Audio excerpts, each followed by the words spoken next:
Article written by Vijay Mauli, the 13th of February 2025. The Psychology of Real Estate: How Buyers, Sellers, and Agents Think. Selling a home isn't just about moving bricks and mortar. There's a strong emotional side for sellers, a connection to the memories made within those walls. This emotional attachment can complicate negotiations and even cloud a seller's judgment about what's a fair price. A skilled real estate agent understands this.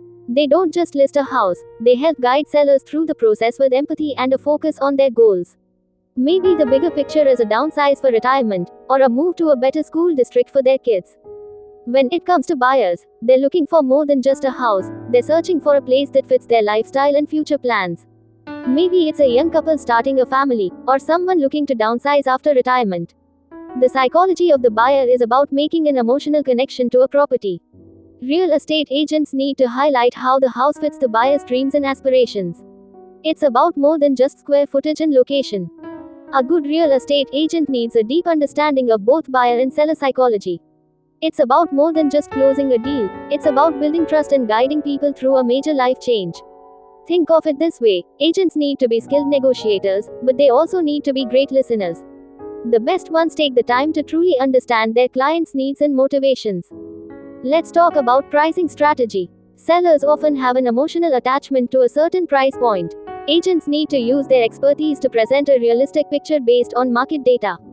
Buyers, on the other hand, might have a strict budget or be looking for a deal. Agents can use this to their advantage by emphasizing a property's value and negotiating skillfully. Negotiations themselves are a complex dance of psychology. Sellers might feel like they're losing something with every concession. Buyers can feel anxious about offering too much.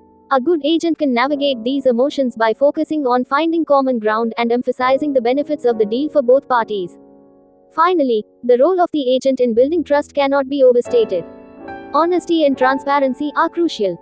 Agents who keep their clients informed and manage expectations are more likely to build long-term relationships.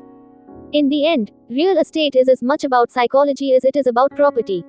Sellers need to be realistic about their home's value and understand that moving on can be a positive step. Buyers need to be clear about their priorities and not get carried away by emotional attachments. And agents, they need to be the calm, steady guides through the process, understanding the motivations of everyone involved. And to stay up to date on the latest in real estate and the psychology behind it, be sure to subscribe to our YouTube channel and follow us on Facebook and Instagram for more tips and insights.